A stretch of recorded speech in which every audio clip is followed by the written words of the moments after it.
வீட்டில் குழந்தைகளோ 1 அல்லது 2 தான். அந்த குழந்தைகளை செல்லமாக வளர்க்க வேண்டும் என்ற சாக்கில் அதிக வசதிகளை ஏற்படுத்தி விலையுயர்ந்த அன்பளிப்பு பொருட்களை வாங்கி கொடுத்து பொறுப்பில்லாமல் மானாவாரியாக வளர்க்கின்றன.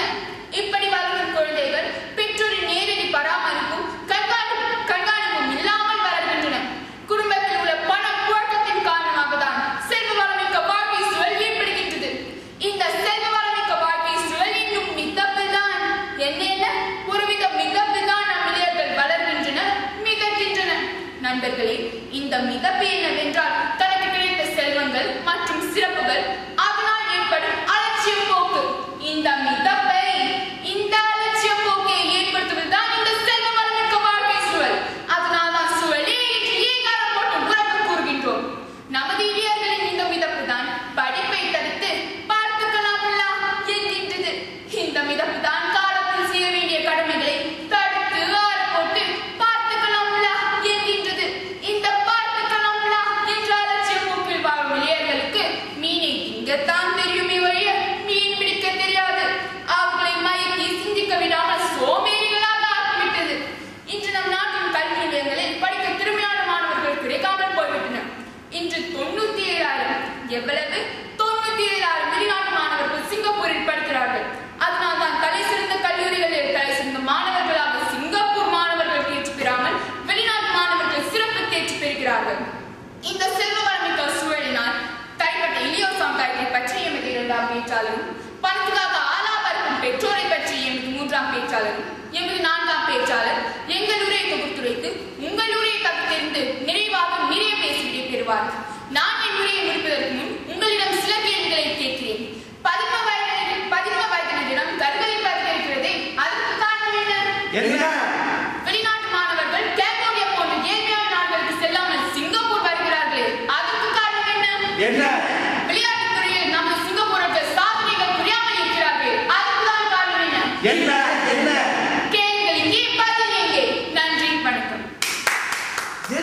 கூறினீங்க குருஷேத்திரம் ஒரு பெரிய திரைப்படம் சாதனை ஆகாவோன்னு ஆர்ப்பாட்டம் பண்ணீங்க.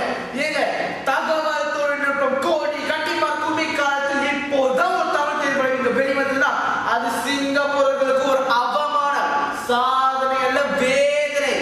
இதே திரைப்படம் ஆஸ்கர் விருது பெற்றுட்டா அது சாதனை. அடுத்து நம்ம இளைஞர்கள் வெளிநாட்டுக்கு சென்று படித்து கிழிக்கிறார்கள் என்று வக்காலத்து வாங்கினீர்கள்.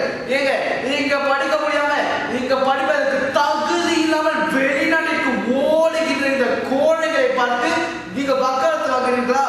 கூரையேறி கோழி பிடிக்க முடியாதான் வானமேறி வைகுண்டம் செல்ல போகிறானா? அடுத்து நம் தமிழ் மாணவர்கள் தமிழ் படித்தால் சோறு போடுமா என்று கேட்கிறார்கள். இதற்கு காரணம் செல்வ வளமிக்க வாழ்க்கை சூழல் தானே.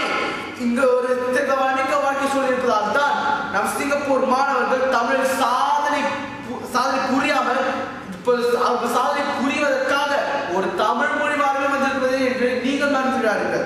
அளவுக்கு மிஞ்சினால் அமுதமும் நஞ்சு. செல்வ வளமிக்க வாழ்க்கை சூழல் அளவுக்கு மீறி இருப்பதால் தான் அதுவே நம் இளைஞர்கள் சாதனைகள் புரிய தடை என்பது எங்கள் வாதம். அதையும் நீங்கள் புரிந்து கொள்ளுங்கள். இப்போது நான் என் வாதத்திற்கு வருகிறேன். அனைவருக்கும் வணக்கம். இன்றைய விவாத போட்டியின் தலைப்பு செல்வ வளமிக்க வாழ்க்கை சூழலை நம் இளைஞர்கள் சாதனைகள் புரிய தடையாக உள்ளது. இத்தலைப்பை எனது முதல் பேச்சாளர் விவரித்து பேசினார். எனது 2ஆம் 3ஆம் பேச்சாளர்கள் செல்வ வளமிக்க வாழ்க்கை சூழல் எவ்வாறு இளைஞரின் சிந்தனை திசை திருப்பி விடுகின்றது பற்றி விவரித்து கூறினார்கள். அவர்கள் கூறியதை நான் தொகுத்துரைக்கிறேன். நீதிபதிகளே, நண்பர்களே, நாம் எல்லோருக்கும் ஒரு வறுமையான வாழ்க்கை சூழலில் ஒரு தேவை எதிர்பார்த்து வளர்த்து எதிர் நீச்சல் போட்டு வந்தால் தான் வெற்றியாளர் உலகத்திற்கு சாதனையாளர்களாக பாராட்டப்படுவார்கள்.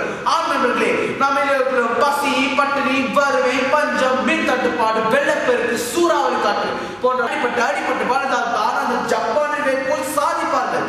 இவற்றையெல்லாம் அனுமதிக்காமல் வாழ்வதால் தான் சிங்கப்பூரியர்கள் பணத்தால் அனைத்தையும் சாதிக்கலாம் என்று தவறாக எண்ணி சாதிக்காமல் மமதையில் வாழ்கிறார்கள். உங்களுக்கு தெரியுமா, கியூபா என்ற நாட்டில் அமெரிக்காவின் நெருக்கலுக்குள்ளாகி பொருளாதார தடையால் அவதிப்பட்ட போது அந்த நாட்டு மக்களும் அரசாங்கமும் கடுமையாக உழைத்தனர், ஓடி உழைத்தனர், படித்தனர், ஆராய்ச்சி செய்தனர், குறைந்த விலையில் தரமான பொருட்களை உற்பத்தி செய்தனர், விவசாயத்தில் ஒரு சாதனை புரிந்தனர். அவர்களை பார்த்து பல நாடுகள் கை கட்டி நின்றன, நிற்கின்றன. ஏன் தெரியுமா?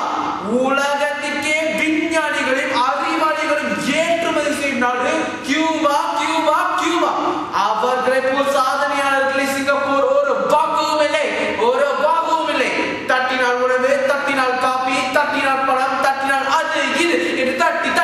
அவரிடம் வாங்கி இளைஞர்களை பார்த்து சாப்பான் என்று கை தட்டுபவர்கள் யார் யார்? ஐயோ கருமம் என்று வேண்டுமானால் கை தட்டி சிரிப்பார்கள். அதுவும் எதை பார்த்து? இன்னும் நாட்டில் 425 வயதுக்கு உட்பட்ட பட்டதாரி பெண்கள் திருமணம் செய்து கொள்ளாமல் குழந்தை பெற்று விட்டார்கள். இது நம் ஆசிய கலாச்சாரம் ஏற்றுக்கொள்ளக்கூடிய சாதனையா? இந்த சாதனை, இந்த கீழே வள சாதனை தூண்டியதை செல்வ வளமிக்க வாழ்க்கை சூழலே சூழலே சூழலே. ஏன் தெரியுமா? பணம் இருக்கு, படிப்பு இருக்கு, வேலை இருக்கு, பிறகு புருஷன் இருக்கிற குழந்தைக்கு தந்தை இருக்கு என்று வித்தியாசமாக சிந்திக்கிறார்கள் இன்றைய இளைஞர்கள். அது சரி, இவ்வாறு வித்தியாசமாக பிறந்து வந்தவர்கள் இவ்வாறு தானே வித்தியாசமாக சிந்திப்பார்கள். இந்தியாவில் மண்ணெண்ணெய் விளக்கின் வெளிச்சத்தில் படித்தவர்கள் சுயமாக சிந்தித்து சந்திர மண்டலத்திற்கு சந்திராயனை அனுப்பி சாதிப்பார்கள். நம் இளைஞர்களோ குழு குழு அறையில் குழு குழு வகுப்பறையில் குழு குழு படுக்கை அறையில் எடுத்து போர்த்தி கொண்டு தூங்குவார்கள். இதைத்தான் நீங்கள் சாதனை என்கிறீர்களோ? ஒரு செல்வ வளமிக்க வாழ்க்கை சூழலை உருவாக்க சமாளிக்க பணம் பணம் என்று ஆளா பறக்கும் பெற்றோர்களுக்கு வீட்டில் வேலை, ரோட்டில் வேலை, அலுவலகத்தில் வேலை, பேருந்து வேலை, படுக்கை வேலை என்று அவர்கள் அழைக்கிறார்கள்.